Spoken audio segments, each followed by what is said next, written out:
Sino sa inyo blessed? Sino sa inyo may ipagpapasalamat sa Lord? Papalakpak tayo ng malakas na malakas, palakpak ng pasasalamat sa ating Panginoon. Okay? 1, 2, 3, go! Shout hallelujah! Thank you, Jesus! Thank you, Lord. Thank you, Lord. Amen. Bago ka makaupo, high five muna sa 5 tao. 5 lang. Bawal magkulang, bawal magsobra. May fine. Okay? Good afternoon, everybody. Okay, pag nakalima na, pwede nang makaupo. Yan. Good afternoon. Tao po, good afternoon. Yan, dapat sumasagot tayo. So, welcome sa ating Youth Connect, no? Ang ating theme for this month is choices. Sabihin nyo nga, choices. Okay, tanong mo yung katabi mo, mapili ka ba? Okay, sa kabila sabihin mo, piliin mo ang tama. Kaya wag mo akong piliin. Ay, joke lang. Okay, my name is Shalene. I'm the pastor of SOD and I would like to welcome each and every one of you sa ating Youth Connect. Real people. Ay, nakalimutan na agad. Real people. Okay, no? Everybody, bawat tao na isinisilang sa mundo ay isinilang hindi para maging mag-isa lang siya. No, tayo ay sinilang para maging connected sa isa't isa. That's why SOD is here so that we will be able to build connection with one another. Pero kasama rin sa aspeto ng SOD, advokasya ng SOD, na tayo ay real people. So sabihin mo sa katabi mo, magpakatotoo ka. Sabihin mo, tanggap ka namin kahit sino ka. At dahil dyan, may mga iwe-welcome tayo ngayon. Sino ang narito at first time nyong mag-join ng Youth Connect? I believe may sticker na kayo, no? May sticker. Okay. May gagawin tayo ngayon. Listen everybody. Lahat ng first time na mag-join sa Youth Connect, tatayo kayo, okay? Kayo lang muna tatayo, okay? Tapos, may ibibigay kami sa inyo. Ang regalo ng SOD sa bawat first-timer. At pag nakatanggap na, everybody listen, pag nakatanggap na sila ng gift, lahat na tayo tatayo para kuyugin sila. Ay, hindi. Para batiin sila at i-welcome sila. Are you ready? Okay, first-timers in the house, where are you? Stand. Stand on your feet. Stand on your feet. Woo! Sige po, bigyan na po natin sila ng token. Ushers, please give them their token. Welcome to SOD, where real people are really connected.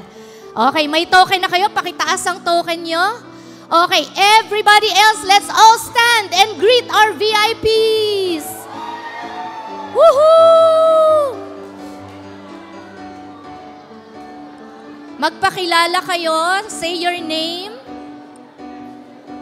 Find a friend. Find a new friend.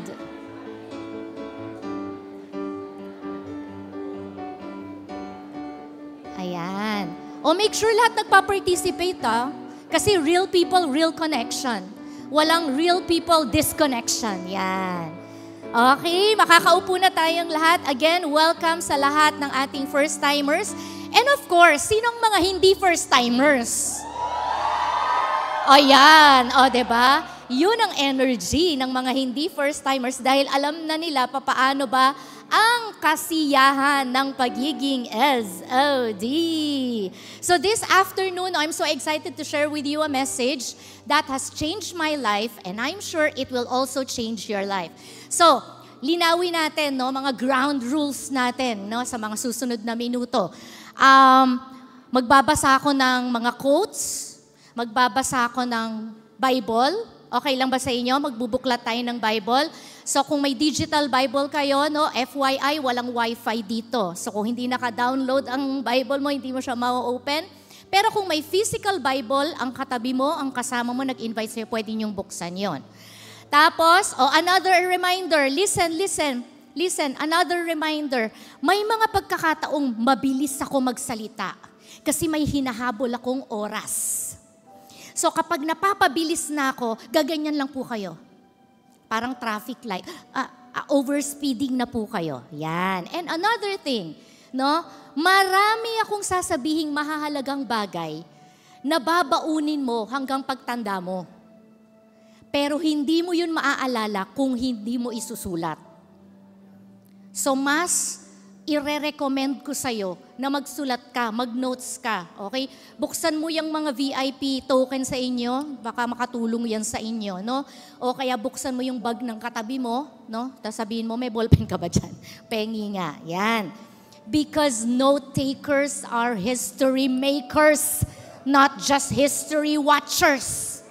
We don't watch history to happen, we take part in making history happen. Are you ready?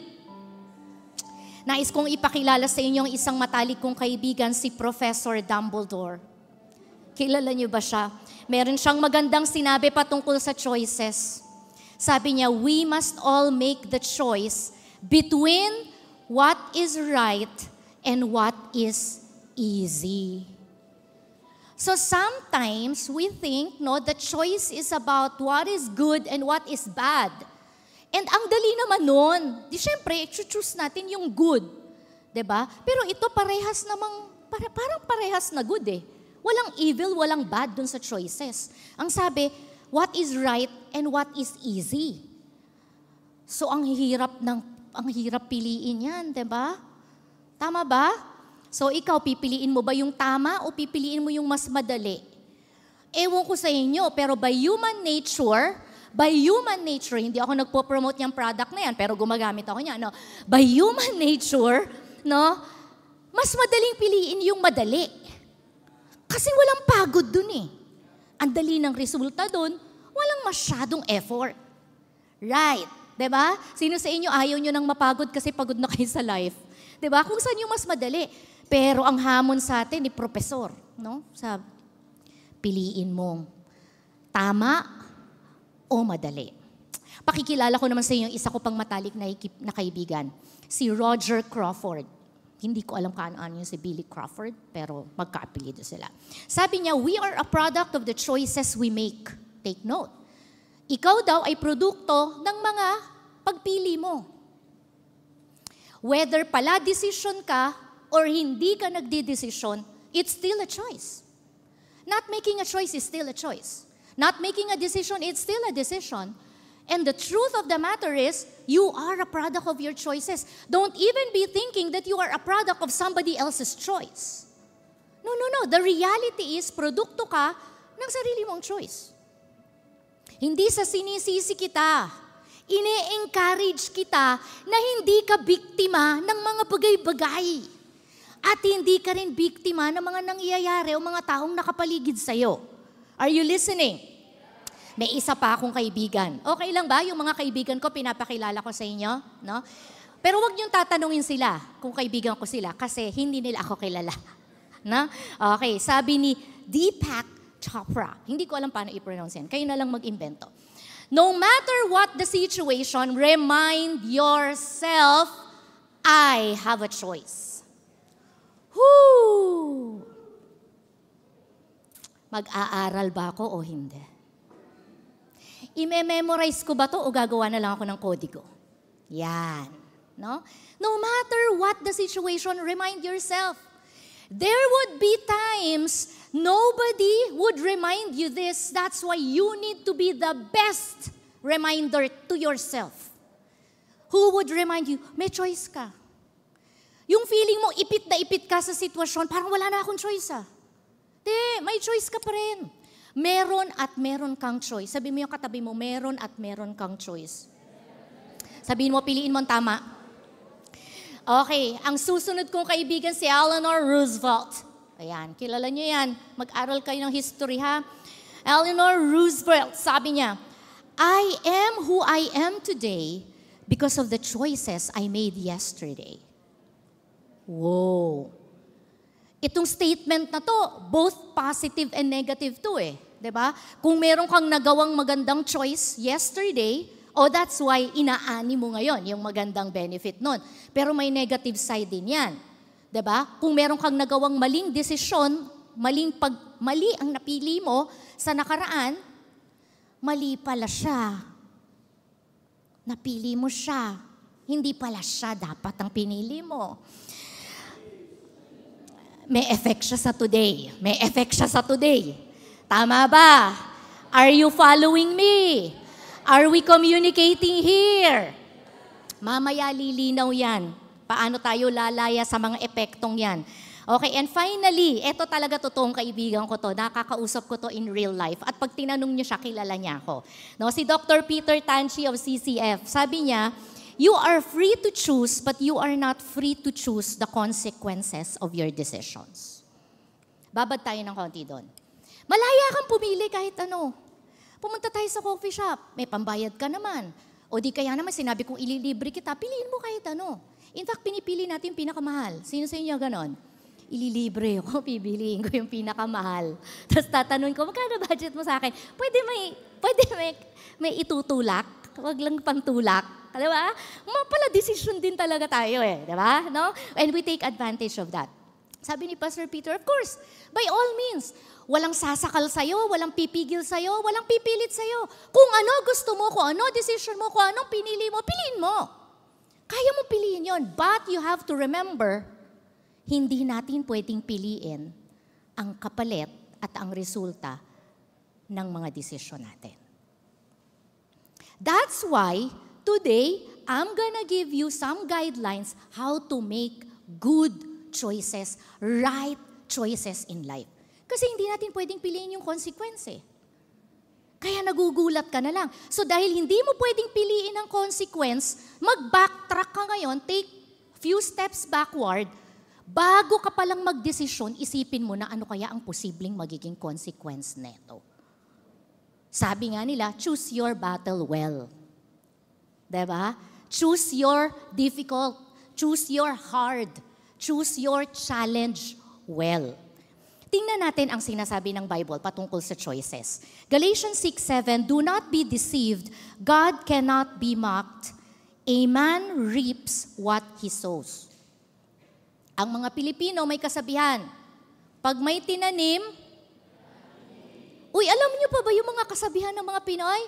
Gusto kong marinig, sumagot kayo, recitation. Okay, walang grade, wala ring pa Gcash. For fun lang, okay? Pag may tinanim, ay, kagaling ninyo. Sige, sabihin niyo sa teacher niyo yan, okay? So, simple lang. Sabi ng Word of God, do not be deceived. Huwag kang magpaloko. Huwag mo rin lokohin ang iyong sarili. Bawat ginagawa mo, may kapalit. Bawat ginagawa mo, may consequence. Simple lang.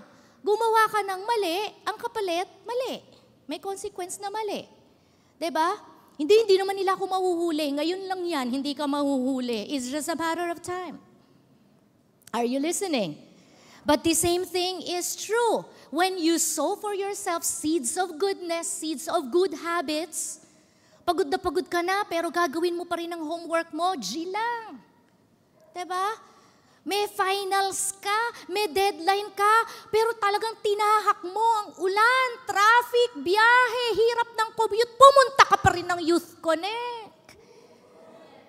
May blessing yun. Huwag mong isiping sayang yung ininvest mo na yun. Antok na antok ka, gumising ka pa rin ng maaga kasi magko-quiet time ka. Magbabasa ka ng Bible kahit na parang ang sarap sana, no? Sa ilalim pa ng kumot, lamig-lamig. Diba? Sarap, mga unan. Kaya lang, pag hindi pa ako bumangon, ang pasok ko, mawawalan ako ng time pang quiet time. Bumalikwas ka. Diba? Ginagawa ko dati sa dorm yun. Tinatanggal ko yung beddings. Kasi antok na antok ako, hindi ako makapag-pray, hindi ako makabasa ng Bible kasi ang ganda nung yung kama ko, inuunat ko yun eh. Unat na unat yun.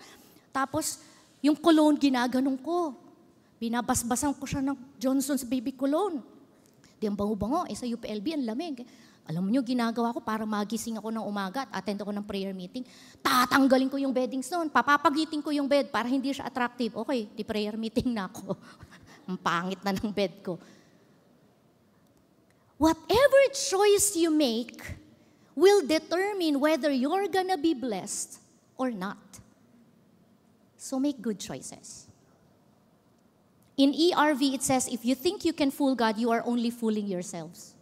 If you think you can hide, if you think you can get away from it, if you think malalagpasan mo, sabi ko nga, it's just a matter of time. Pwede mong lukohin ang kapwa mo, pwede mo akong lukohin, pwede mong ibudol yung katabi mo. Si Lord hindi nabubudol. Si Lord ay budol free. Ano matag doon? Proof. Free pa eh. Kanina kasi fat free. Napaghalo ko na. Napaghalo ko. Kaya ko today. Okay. Budol proof.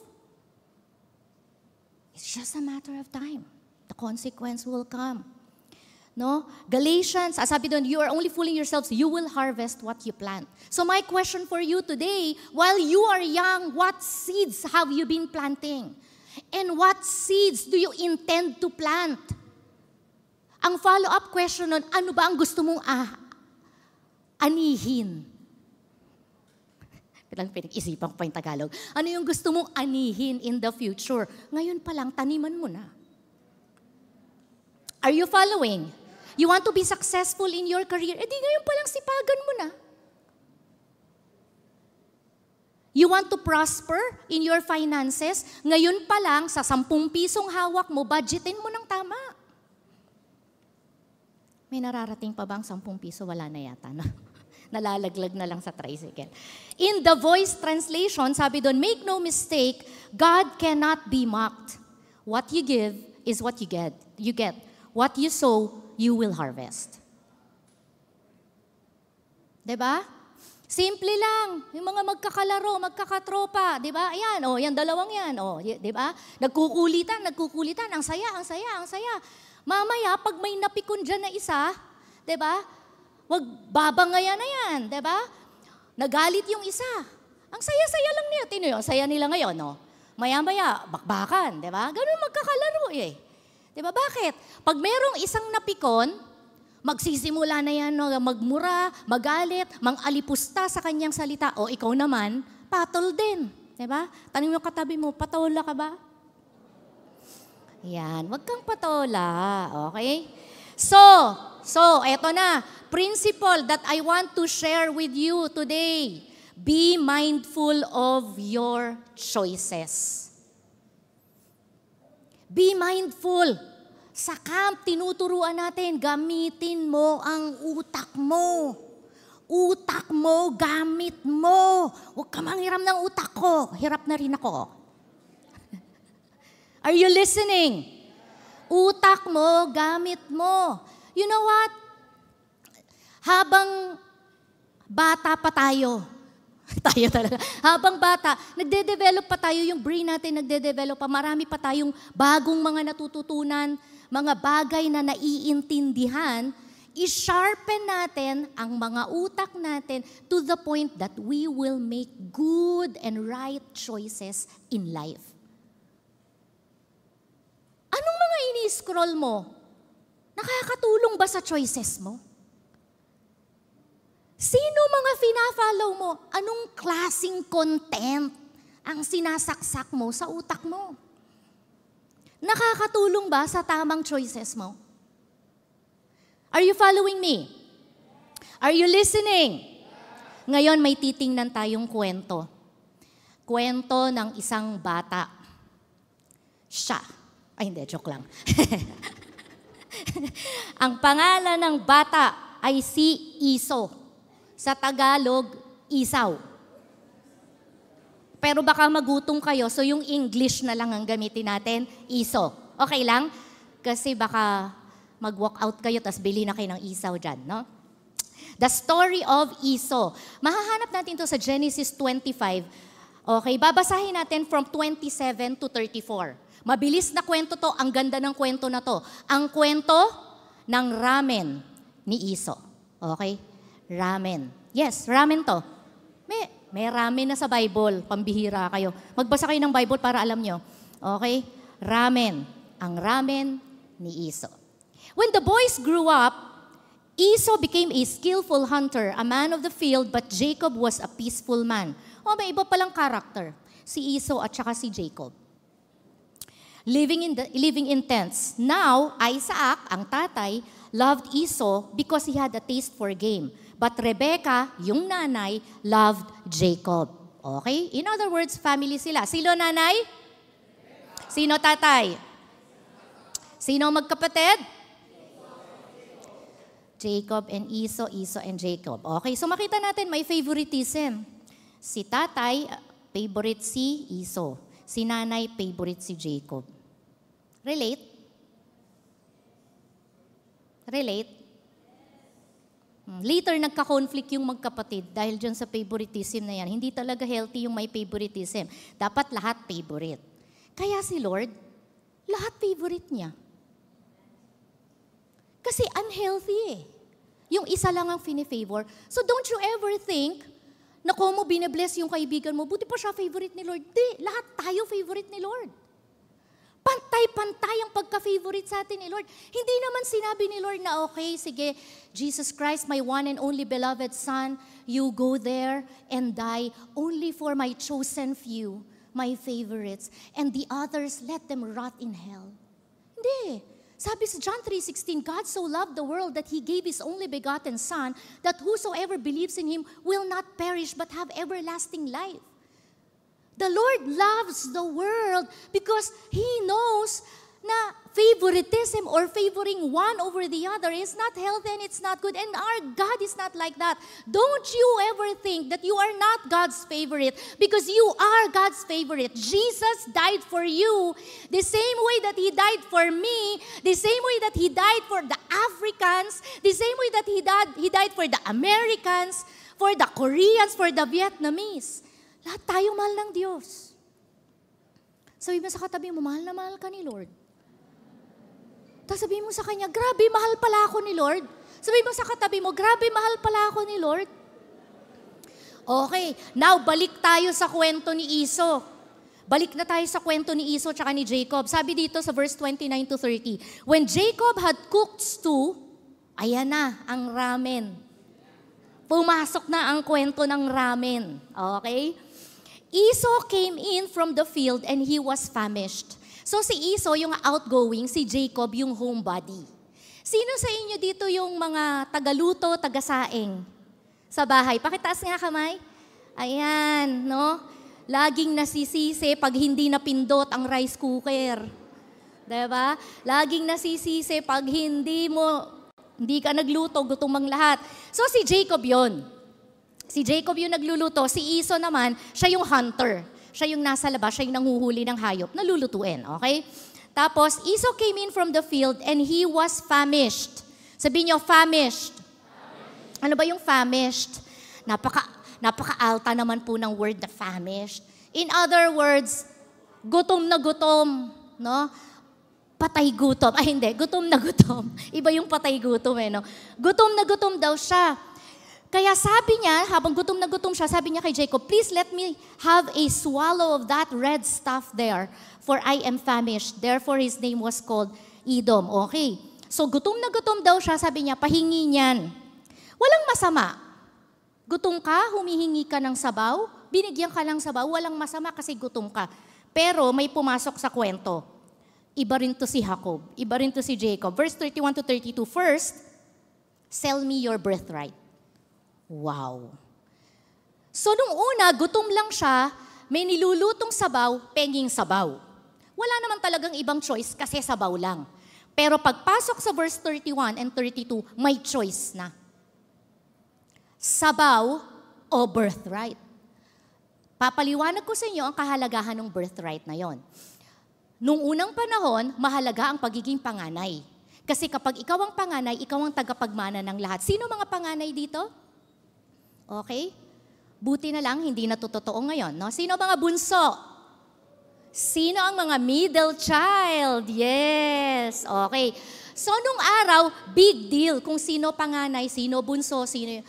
In a way, lamang ang panganay kasi yung panganay magdadala ng pangalan sa kanya ang malaking inheritance, kaya yun yung tinatawag na birthright. Dahil si Jacob, hindi na nga siya favorite ng tatay niya at hindi pa siya panganay nang dahil sa ramen, nakaisip ng estratehiya paano niya agawin ang birthright ni Esau. Kung tutuusin mo, habang binabasa ko yung kwento na to, naaagaw ba talaga yung pagkapanganay? Hindi naman niya pwedeng, parang naisip ko siya sa panahon natin ngayon.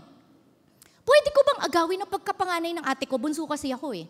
So ako yung utusan lagi. Yan, napapalo, ganyan. Nasisisi lagi, kahit naman sila yung hindi gumawa. Di ba? Yan ang mga bunso. Maaagaw ba talaga yon? Pero sa pangyayari dito, naagaw. If a fast forward ko ang story, to make the long story short, nagpanggap si Jacob na siya nga si Esau. Bakit? Hindi siya biktima, ito'y pinili niya. Sabi ni Esau sa verse 31 and 32, "Behold, I am about to die. Gutom na gutom ako, baka mamatay na ako sa gutom. So of what use then is the birthright to me?" Para saan pa ang kinabukasan ko? Para saan ang mana ko? Para saan ang pagkapanganay ko? Gutom na ako ngayon na, mamamatay na ako sa gutom. Akin na ang ramen mo.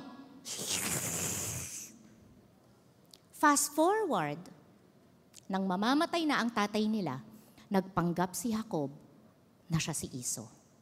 Ginaya niya ang boses, balbon si Esau, nilagyan niya ng balbon yung kanyang braso para siya balbon. To make the long story short, bago mamamatay si Jacob, inilapat niya at dineclare niya ang blessing at inheritance ng birthright ng pagkapanganay kay Jacob. Para kanino dapat yon? Grabe tong story na to eh. Pwede natin to pagdebatehan eh. Kasalanan ba ni Jacob? Kasalanan ba ni Esau? Manluloko kasi si Jacob eh. Pero kung titingnan mo, Esau had a choice. Sino sa inyo na gutom, ikinamatay mo gutom mo? Andito ka pa hanggang ngayon eh. Sino sa inyo natitiis ang gutom? Sino sa inyo natitiis ang uhaw? Pag walang tubig, iipunin ko yung laway ko eh. Sorry for gross. Sorry for that gross. Iipunin ko yung laway ko. Kailangan ko uminom ng gamot ko sa allergy. Ipunin ko yung laway ko. Pag mayroon na, okay, inom na ako. Yun na yun. Kaya naman natin tiisin eh. So Esau had a choice. But he lost it because he made the wrong choice. Verse 33 to 34. Jacob said, "First swear to me." So he swore to him and sold his birthright to Jacob. Then Jacob gave Esau bread and lentils too. He ate and drank and rose and went on his way. Thus, take note, thus Esau despised his birthright. Sa Tagalog, ipinagpalit niya ang kanyang magandang kinabukasan, ang mana ng pagkapanganay, ang blessing ng pagkapanganay, yung buong future niya, ipinagpalit sa isang simpleng choice. Ramen, bright future. Sabihan mo yung katabi mo, mag-ingat ka sa mga pinipili mo. Alam nyo, ginagamit ko yung illustration na ramen. Balik na kayo sa akin. Pero actually, yung sopas na inihain dito, ang tawag dito ay lentil stew. Actually, walang lasa yun. Hindi yun napaka-special na ulam. Or luto ramen nagi. Hindi siya level ng ramen nagi. Parang siya yung free soup sa tapsihan. Yung talagang lasang-lasa mo, betchin. Ganon. Pero extra soup tayo ng extra soup. Nothing special about it. Possible ba yun? Nothing special about it. But because you are not mindful of your choices, you still choose a lesser thing for that moment. Kaya dapat mag-iingat tayo. Anong sabi ni Esau? I am famished, I am about to die. And then the result, he despised his birthright. An entire future was lost because of how he felt. Gutom ako. Mamamatay na ako sa gutom. Ang tawag ko dito, si OA. Si OA. Diba? Gutom na ako, mamamatay na ako. Halika, bibilang kita kabaong. Si OA to. Traffic nga eh. Maghanap ka dyan, baka may candy dyan sa bag ko.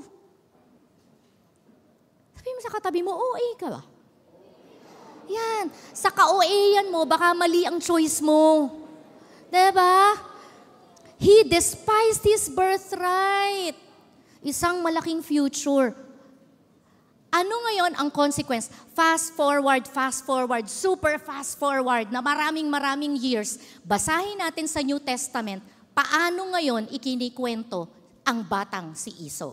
Hebrews 12:16-17. Ginagamit siyang example ngayon. Alam niyo yung good example of a bad example? Siya yun. Huwag naman tayong pangarapin natin, I want to be an example. The good example of a bad example. Ano ba yun? Sabi niya, see that no one is sexually immoral or is godless like Esau. Wow. What was Esau's mistake? He made the wrong choice. He chose his hunger over his future, over his birthright. He gave in to what he felt. Si OA nga. Pagdating sa New Testament, ang tawag sa kanya, godless. Whoa. Don't you ever think that you're just making a small choice just because you need something, you want something right at that moment. When I read this, sobrang nabigla ako. Abay, mayroon palang pagkain ng ramen na sa mata ng Diyos, godless. Kapag hindi panahon, para dun sa ramen na yon, pero pinilit mo. Hindi naman yun ang ramen na para sa'yo, pinilit mo. Are you listening? Mag-ingat ka sa sabaw. Mag-ingat ka sa ramen. Baka yan ay patibong para mabura ang napakaganda mong future. Ituloy natin. Paano siya naging godless? For a single meal, he sold his inheritance rights as the oldest son. Whoa. Afterward, as you know, when he wanted to inherit his blessing, ibig sabihin, natauhan siya. Na-realize niya na, dahil dun sa sabaw na yon na niluto ni Jacob, wala na akong birthright. Na-realize niya. At nung na-realize niya, sobrang lungkot niya. Sabi dito, he wanted to inherit this blessing, he was rejected.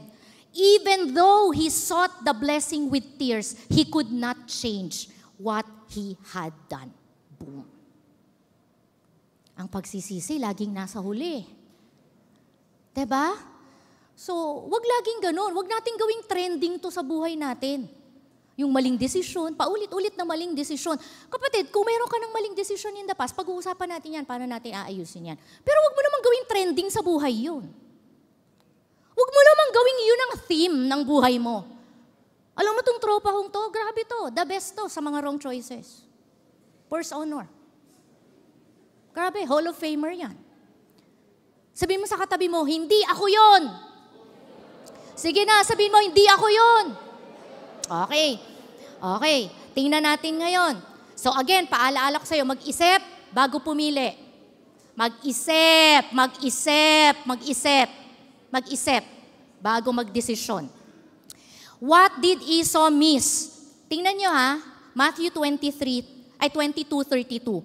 I am the God of Abraham, nagpapakilalang Lord. I am the God of Abraham, the God of Isaac, and the God of Jacob. Wait lang. Sa usapan po ng genealogy sa Bible, pag nilagay ang genealogy, ang pinipili, panganay. Laging pangalan ng panganay yon. Kasi nga siya yung nagdadala ng inheritance at yung pangalan ng kanilang pamilya. But what happened here? Nung sinulat na ang genealogy, pagdating sa New Testament, the God of Abraham, the God of Isaac, and the God of Jacob. Hindi ba dapat si Esau yun? But because of that simple choice, sabaw. Sabi mo sa katabi mo, huwag kang sabaw. Delix tayo sa sabaw. Esau lost his place in history. I'm gonna challenge you today, young people. Make good choices. Don't trade your place in this world. Don't trade your destiny just for those simple choices. Huwag kang OA.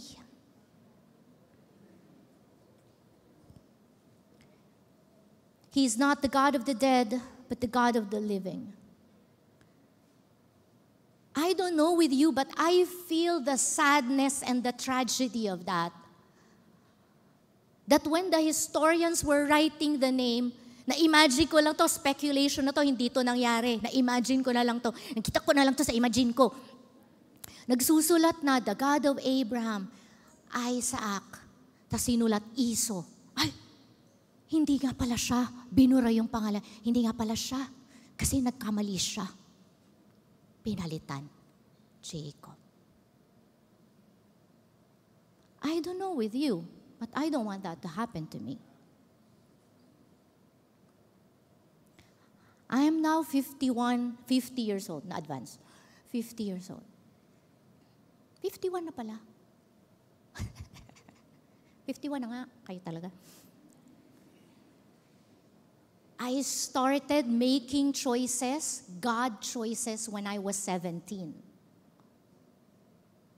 3 decades of every single day making God choices. Difficult God choices. Wala pang cellphone noon. So ang mga barkada ko, bibiyahe mula Adamson, mula Manila.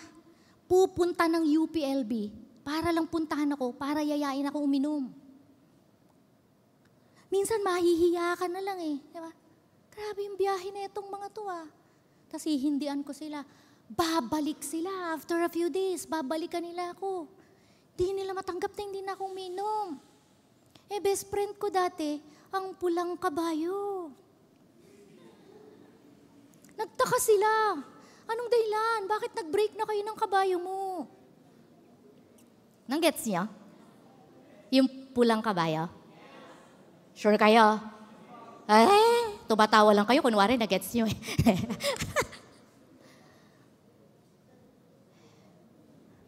Mga times na yung mga classmate mo, pagtatawanan ka, anong nangyari sa'yo? Sister, what happened to you, sister? Why are you now quoting Bible verses, sister? What happened to you, my dear sister? Brad, ano nangyari sa'yo, Brad? Bakit malinis ka na ngayon? Bakit naliligo ka na ngayon, Brad? Ba't mabango ka na ngayon, Brad? Brad, bakit di ka na sumasama sa mga kaguluhan natin? Every day is a day of choice. Are you listening? You have a choice. I'm not just talking about big choices, where to work, what course to take, small choices. Your life is a product of the small choices, daily choices. Small choices that will have a compounding effect later on, just like the life of Esau. Are you following me? Another verse, Matthew 1:1-2, the record of the genealogy of Jesus. Naku! Genealogy ni Jesus, oh. The son of David, the son of Abraham. Abraham was the father of Isaac. Isaac, the father of Jacob. And Jacob, the father of Judah and his brothers. Ay, di sana'y pangalan ni Esau yun eh. Imagine mo, lahi ni Jesus. Saan nagmula ang lahi ni... Ay, dapat nandun si Esau. Eto na naman, nang dahil sa sabaw. Yung scribe, binura yung pangalang Esau. Ay, nagkamali siya. Jacob.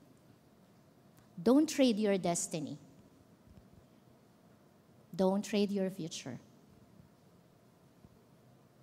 So the question is, what if you have made a bad choice? Tingnan nyo tong picture na to. Alam ko sa panahon ngayon, nagiging style na ang mga hindi pantay na damit. Nagiging style na yan. Pero kung halimbawa ipapasok ka sa opisina, diba? Or a-attend ka ng wedding, no? A-attend ka ng isang formal na okasyon, prom, diba? Sa prom ba, ganyan ang damit mo sa prom? Naka-formal ka, okay? Ito yung illustration ng may nagawa kang maling desisyon. Ang tanong, anong gagawin mo? Anong gagawin mo? Kung halimbawa nakita mo, na-realize mong ganyan, di ba? Hindi pantay. Pangangatawanan mo ba yon? Sige, ano mga suggestion yung pwedeng gawin? Picture yan ng anak ko. Picture yan ni Sam 9 years ago. I preached this sermon 9 years ago and God gave me this illustration. I told him, get a polo shirt. Get your polo. Bakit, mami? Basta pipicturean kita. Kala mo, kasi sikat niya, putol pala yung mukha niya.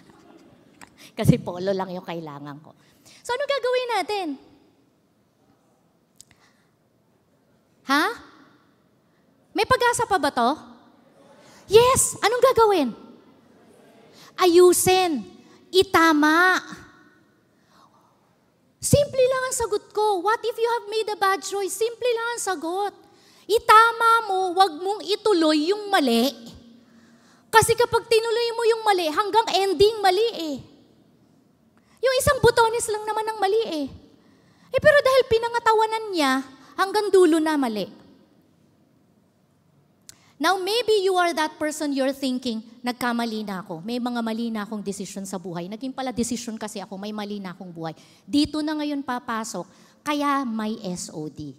Kasi sa SOD, pinakikilala natin ang Panginoong Jesus dahil tanging sa Panginoong Jesus lamang meron tayong pag-asa na makatanggap ng bagong simula, ng bagong buhay at kayang-kayang burahin ng Panginoon anuman ang ating nakaraan at bigyan niya tayo ng bagong panimula na tama na. Sino sa inyo gusto nyong makilala ang Panginoong Jesus at tanggapin yan? Diba? Sino sa inyo? Sige, yung iba sa inyo gusto niya na lang sa maling desisyon nyo. Diba? Who needs the Lord? We need the Lord to help us. Okay? So, wag mong ituloy ang mali mo. Okay? Ngayon, so clear na sa inyo ang principle. Kung may kailangang itama, itama. Kaya may mga ate at kuya tayo sa SOD. By the way, gusto kong patayuin, ate and kuya, mga life group leaders and facilitators. Can you stand?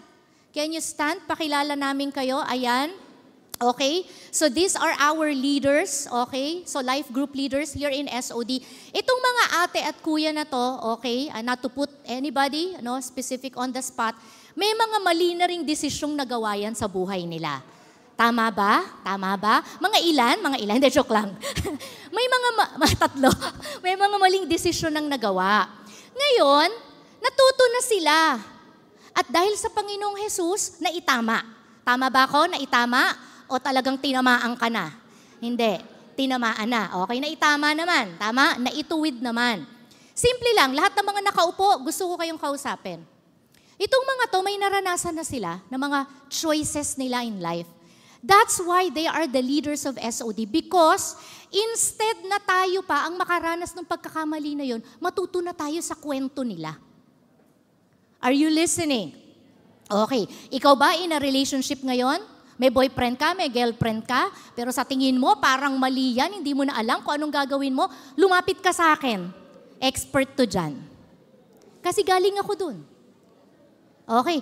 Manginginom, mabisyo sa buhay, vape, sigarilyo, bisyo. Oh, may ate at kuya tayong tutulong sa'yo dyan. Lumaya sa bisyo. Nakuha natin? Are you listening? That's why we have ate and kuya. And make sure, lahat ng first-timers, make sure maging part kayo ng life group para magagabayan tayo sa mga choices natin in life. One more thing, bago natin sila paupuin. Kapag ka naman sila nagbibigay ng payo sa inyo, yung mga ate at kuya natin, huwag ka namang attitude. Huwag ka ring OA. Si ate kasi pakialam ng pakialam sa akin. Alam mo, pastor, yung ate ko talaga dyan sa SOD, pakialam siya ng pakialam. Tinanong niya pa ito, tinanong niya pa ito. Tapos everyday tinatanong niya kung ano yung quiet time ko, te. Pastora, bakit gano'n? Parang pakialamera siya.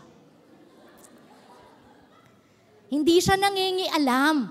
Inaalam niya lang. Bakit? Kasi binabantayan ka. Are you listening? Are you listening? Bakit ganun? May nag-text lang sa akin ng I love you. Ajit na ajit si ate. Ajit na ajit siya. Hindi siya ajit na ajit. Pinaglalaban niya kasi yung future mo. Ikaw naman para kang si Iso. Ang dali mo namang bumigay. Are you listening? Palakpakan natin mga ate, kuya natin. Thank you, thank you. Makakaupo na kayo, okay? Eto na. Magwawakas ako sa 3 bad choices. Babantayan natin ang mga sarili natin. Ito yung lesson from the life of Iso, sa ramen ni Iso. Number 1. Okay, may mga i-introduce ako sa inyong sakit at karamdaman. Bad choice number 1. Sabihin nyo nga to. Nandyan ba? Excusitis. Sabihin nyo, excusitis. Anong tawag sa may sakit sa appendix? Okay. Yung may sakit sa tenga. Orthotitis. Yung sa mata, yung may tumubong ano sa mata, orthotitis. Lahat yan titis. So yung ending natin ngayon, titis lahat. Okay? Sabihin nyo nga, excusitis. Ano tong excusitis? Habitual pattern of making excuses. Youth Connect na, sis. Ha?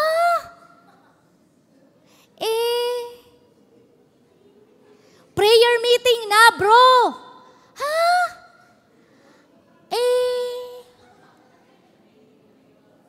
Sunday service na, pre.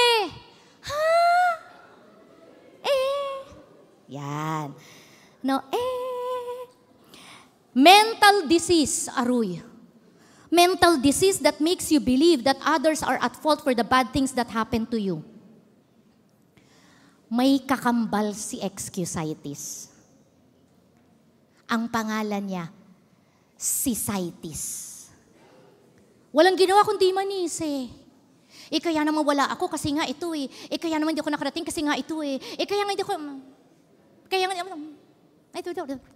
Yan. Blaming others for the choices you make and the consequences of those choices.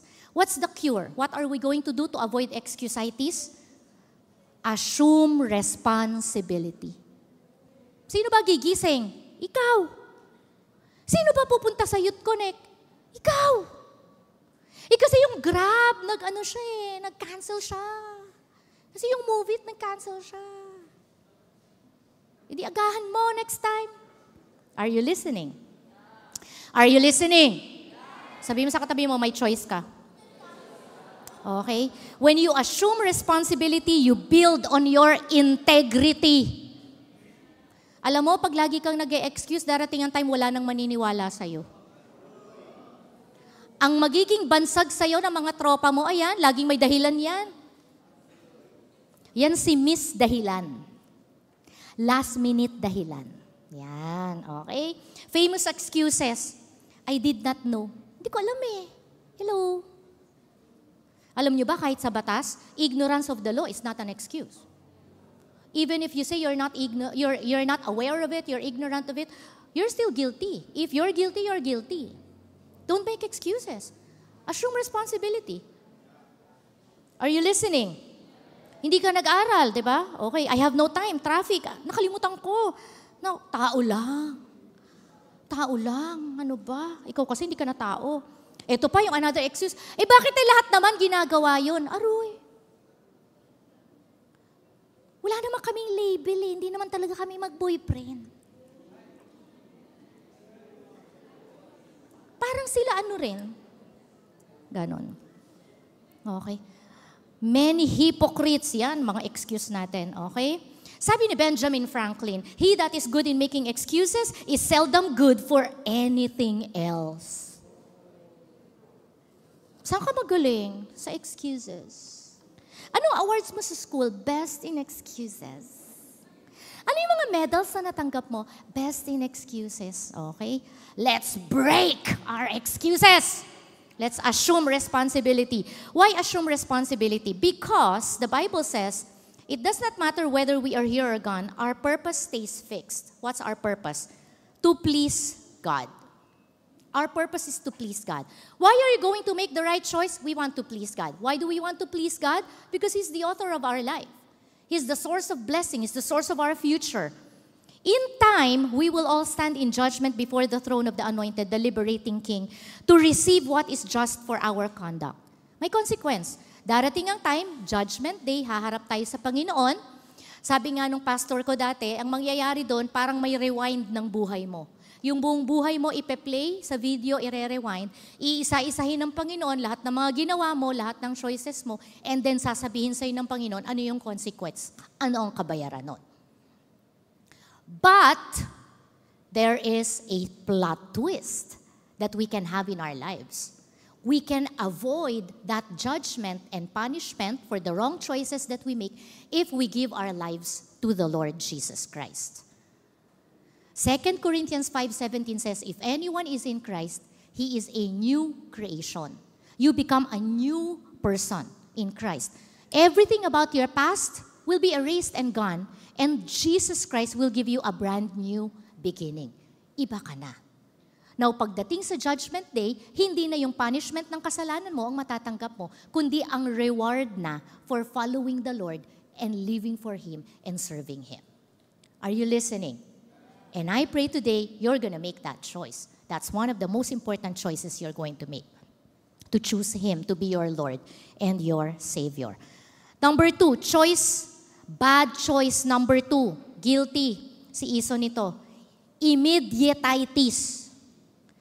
Hindi ko alam kung nasa dictionary na yan, no? Pero balang araw siguro, nasa dictionary na yan.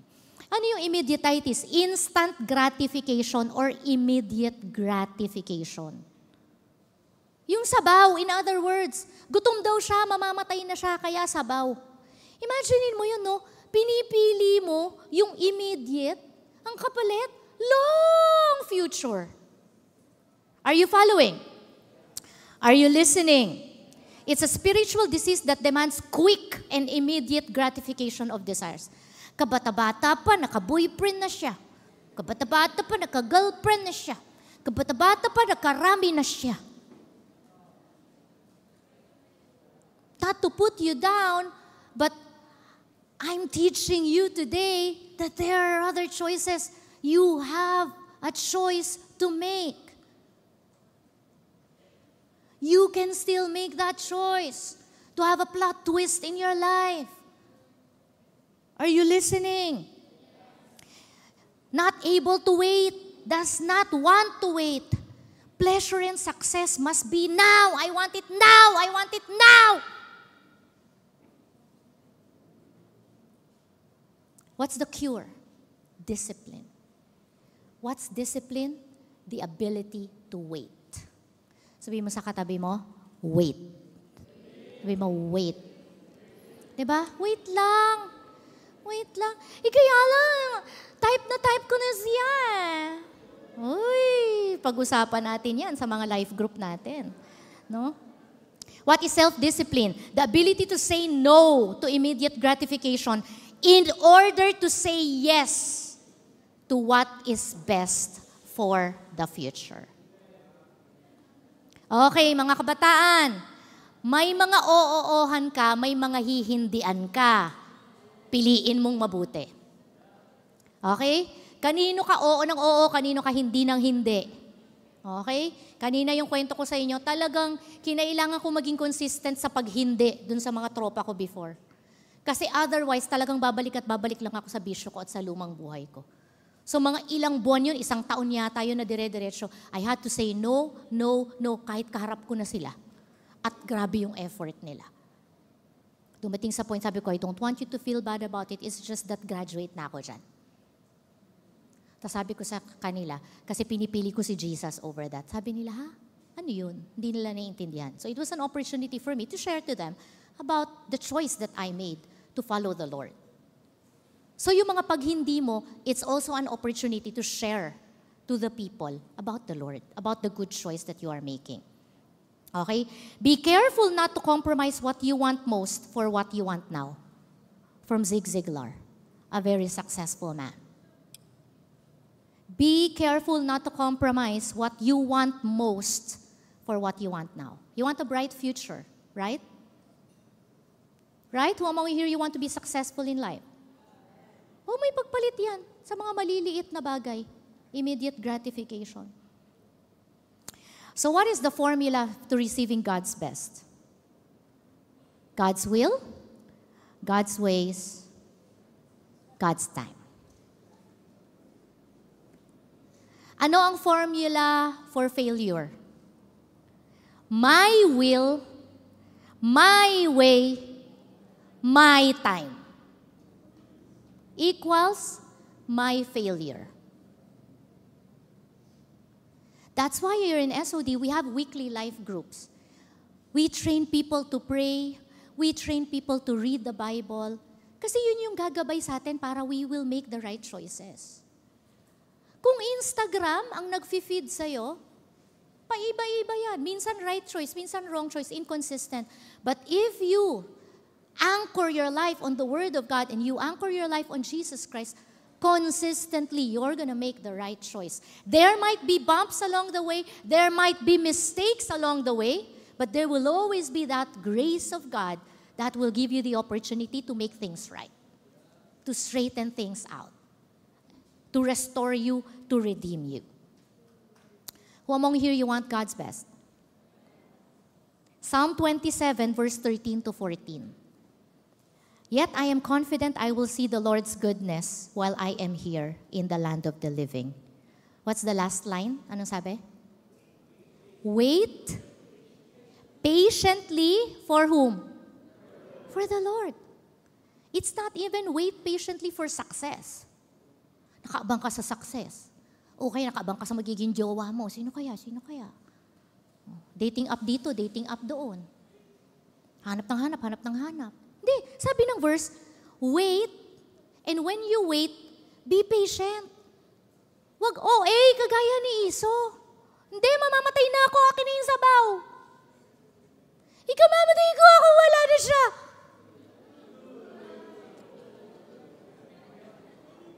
Sorry na share.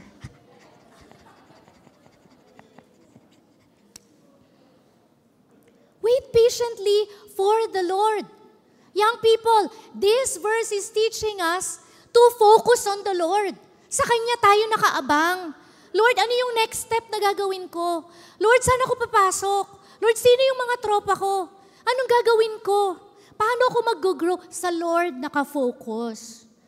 Hindi sa Kanya. Hindi kung saan-saan. John Ortberg said, biblically, waiting is not something we have to do until we get what we want. Wow. Waiting is part of the process of becoming what God wants us to be. Are you listening? So yung paghihintay natin, kaya tayo naghihintay kasi we are not yet the person that we are meant to be. We are still work in progress. Tama ba? No, lagi ito sinasabi ng husband ko, mga lalaki, manliligaw ka. Wala ka nga pera. Namumutang ka pa ng pang-date mo. Di ba? Magtrabaho ka muna. Mag-aral ka.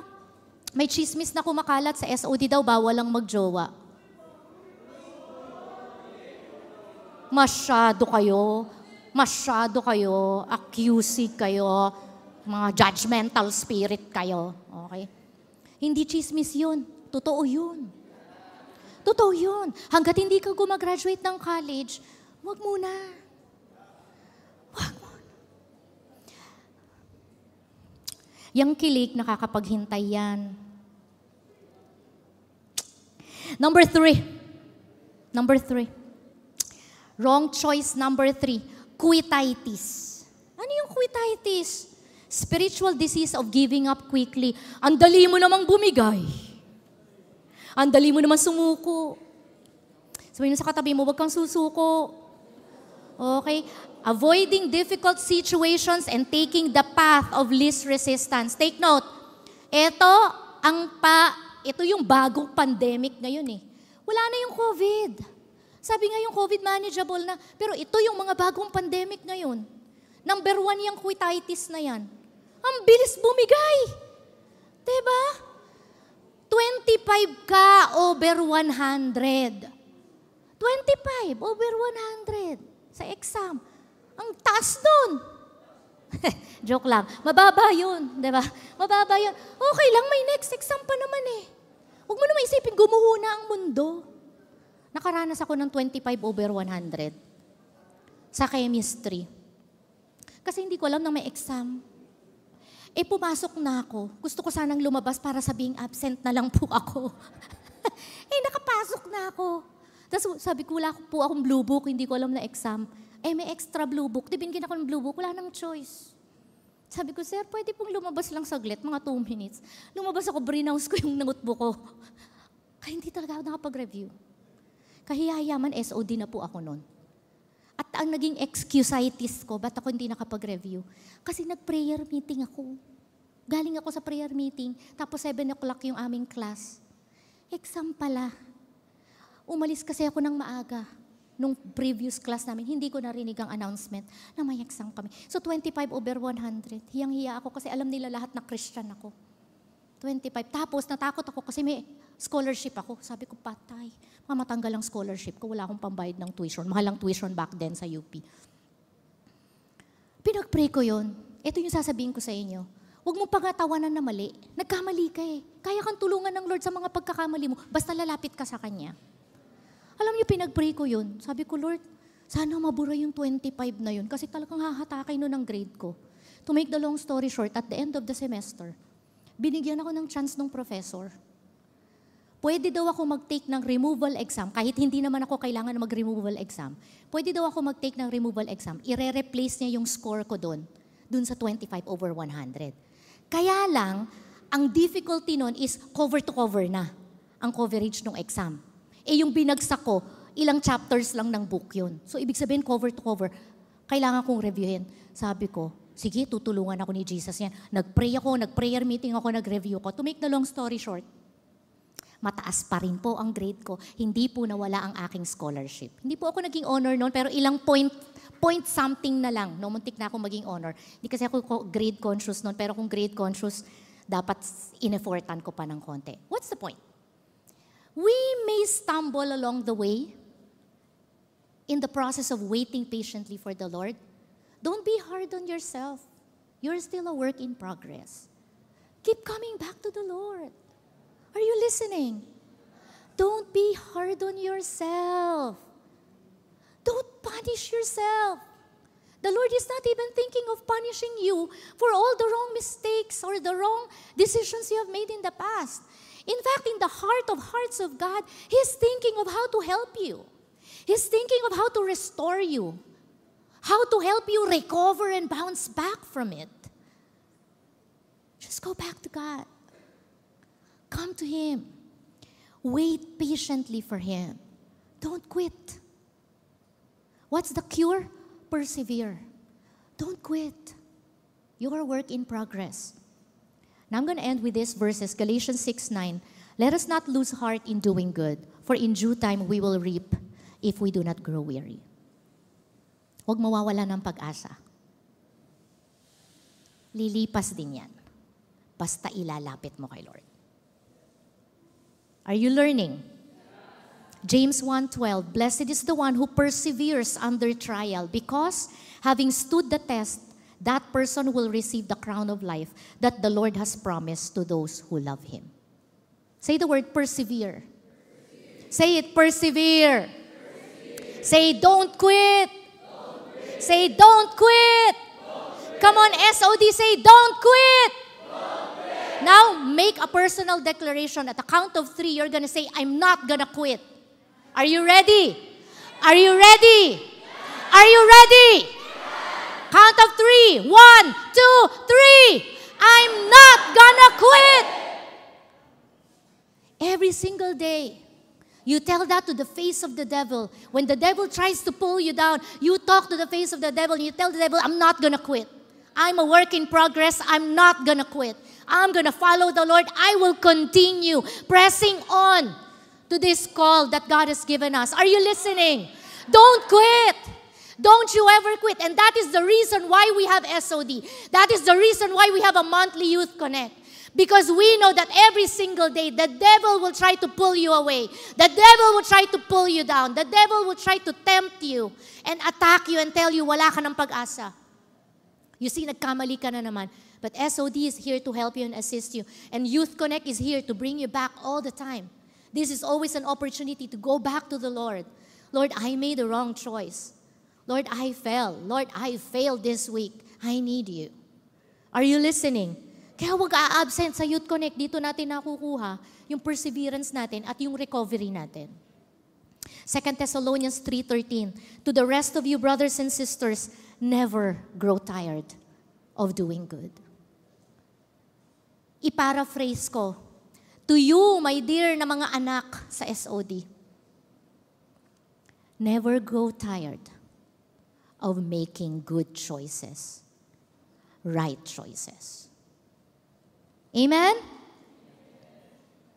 And when you feel like quitting, what are you going to do? Think about why you started. Why did we start after all? It's through Jesus Christ. It's because of the Lord Jesus Christ. We want to live for Him. We want to follow Him. We want to experience Him. Just go back to your why.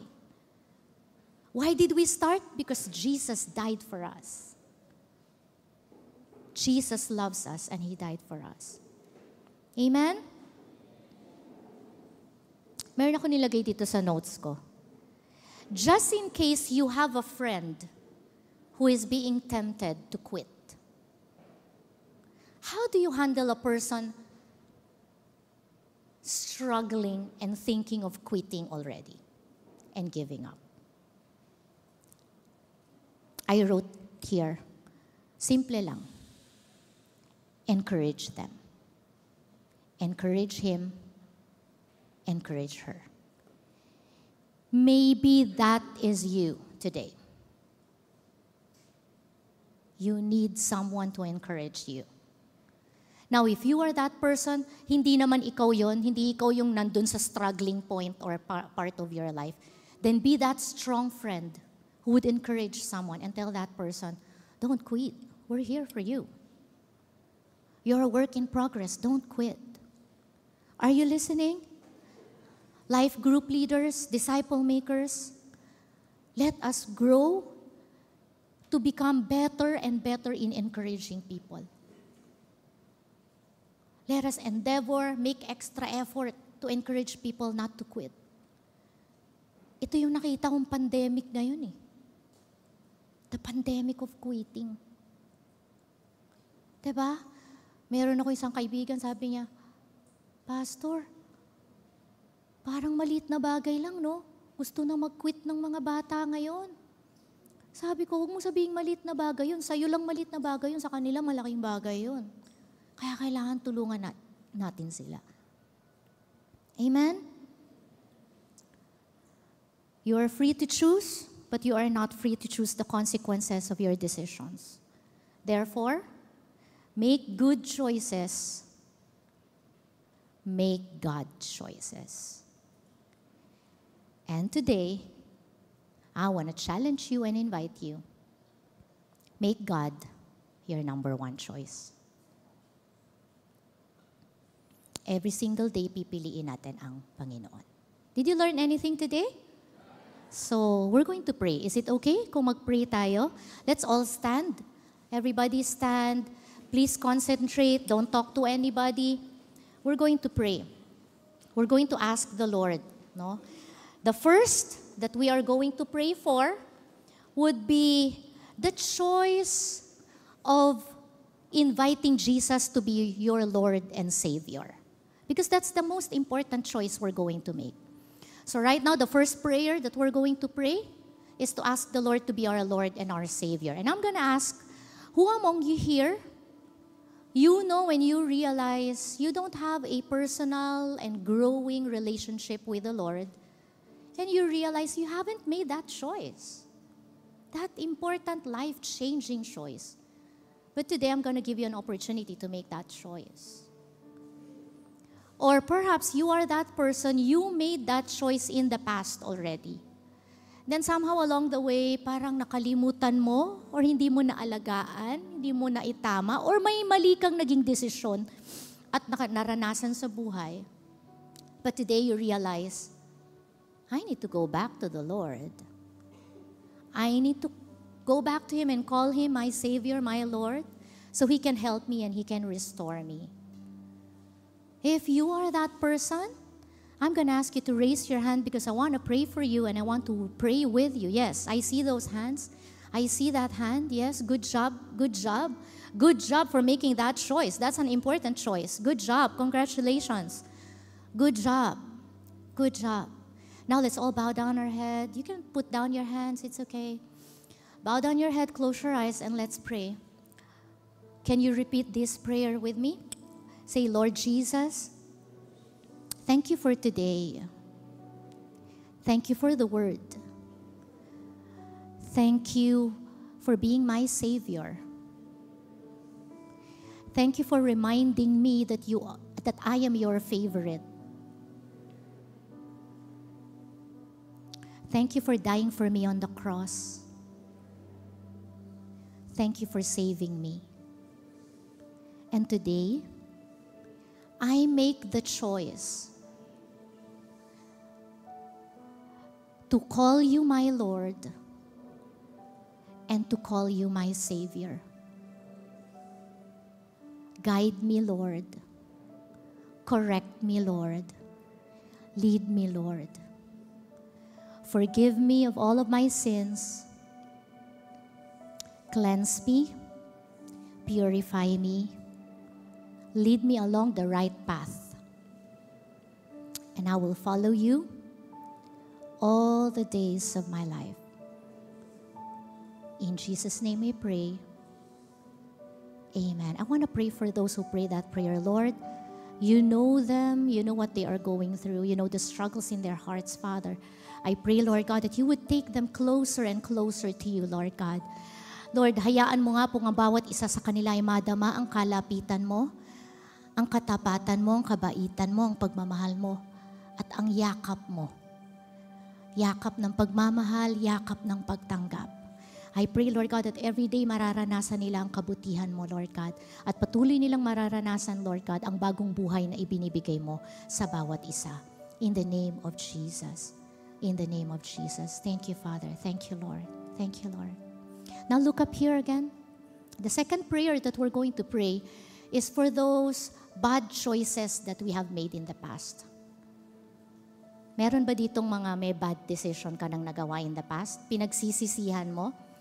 Specifically, I want to pray for people na there are just certain things that haunt you. Just keeps coming back in your mind, condemning you, pinipin down ka, no? Dinidiin ka, and somehow hindi ka makalaya doon. Today, God wants to set you free from that. We're gonna bring all those bad choices, all our mistakes and failures in the past unto the Lord, and we're going to receive, alam mo yung trade? We're gonna trade our sorrow for the joy of the Lord. We're gonna trade our pain, we're gonna bring our pain to the Lord for healing. Are you listening? We're gonna trade our discouragement for encouragement. Any hopelessness that you feel in your heart, we're gonna come to the Lord, we're gonna trade that. Bring unto the Lord our hopelessness and allow the Lord to give us hope. He does not just give hope, He is our hope. Amen?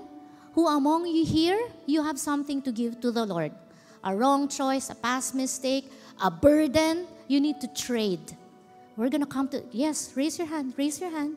Yes, raise your hand. When you raise your hand, you tell the Lord, Lord, ako yun. Kailangan kita, Lord. Dami ng mali sa buhay ko. Tulungan mo akong itama ito. Okay, sige. Let's bow down our head, let's close our eyes, and let's pray. You can bring down your hand, it's okay. Father God, I pray for these young people, Lord God, these young men and women, Lord, sa pagtaas na ng kanilang kamay, ang pagkilala na meron na silang mga pagkakamaling nagawa in the past. Some of them are struggling with condemnation. Some of them are struggling with guilt. Some of them are struggling with oppression, Lord God, depression, anxiety even, Lord God.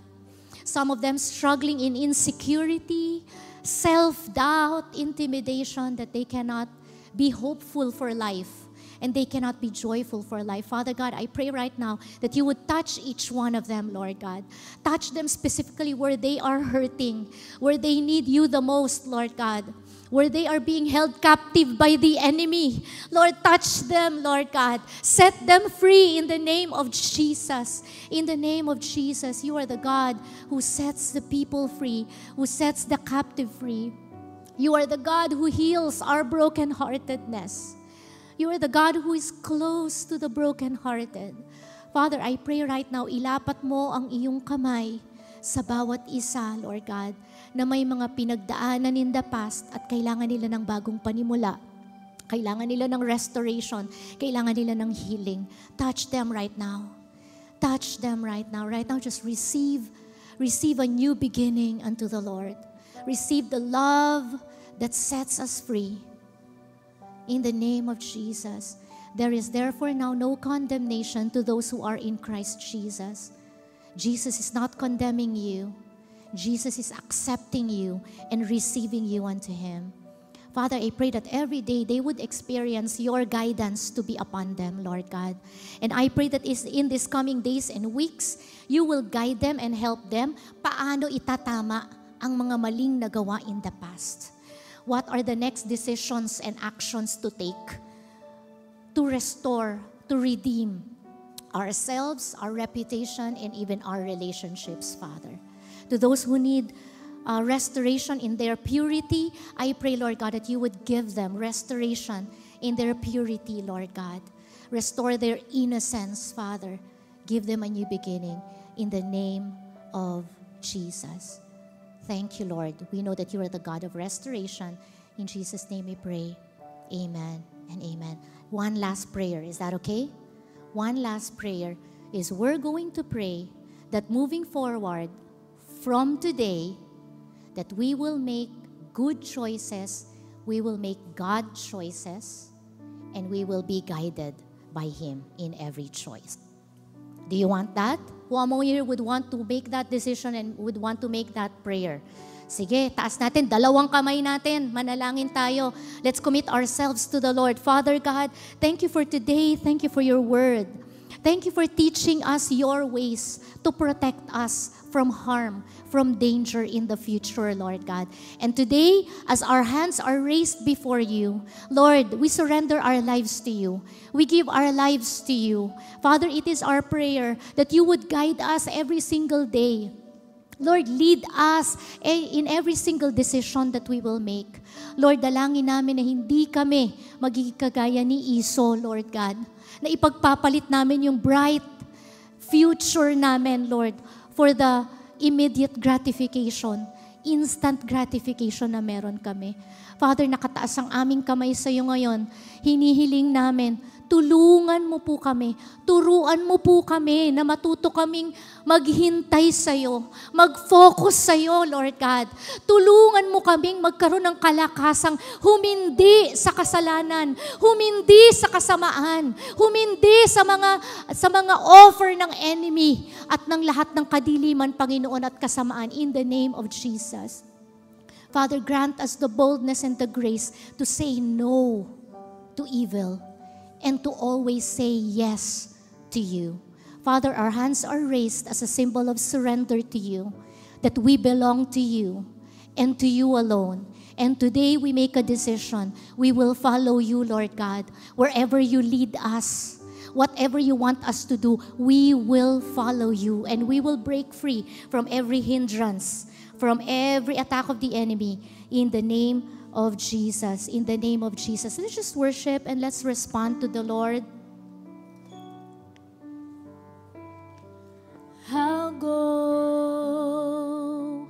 where you lead, where your spirit reigns. that's where I'll be. I will follow, I will obey. Anywhere you ask, anything you say, I'll go. Where you lead, where your spirit rests, that's where I'll be. I will follow, I will obey. Anywhere you ask, anything you say, I put my faith in you, oh, my faith in you. I won't fear, no, I won't fear. I put my faith in you, oh, my faith in you. I won't fear, no, I won't fear. I put my faith in you, oh, my faith in you. I won't fear, no, I won't fear. I put my faith in you, oh, my faith in you. I won't fear, no, I won't fear. Come on and sing, you are the strength. 'Cause you are the strength of my life, Lord. It doesn't matter what may come my way. You are the strength of my life, Lord. I'm holding on to you.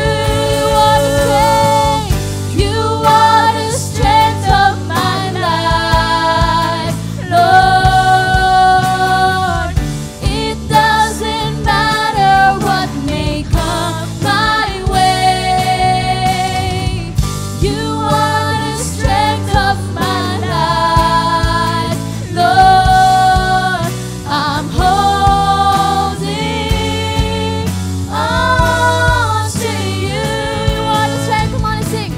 You are the strength of my life, Lord.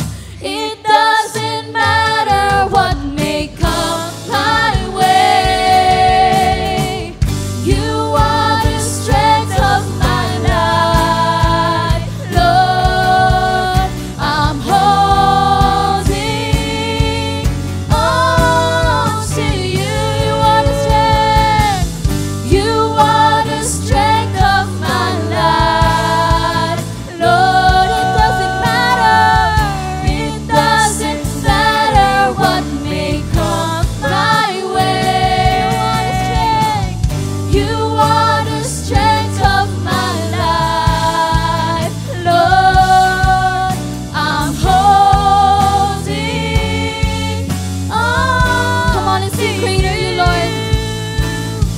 Great are you, Lord, over all. We will declare, Lord, you are faithful. Great are you, Lord, over all. Great are you, Lord. Oh, great are you, Lord. Great are you, Lord, over all. We will declare, Lord, you are faithful. Great are you, Lord, over all. Great are you, Lord. Oh,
Lord, we pray that you will grant us the grace, Panginoon.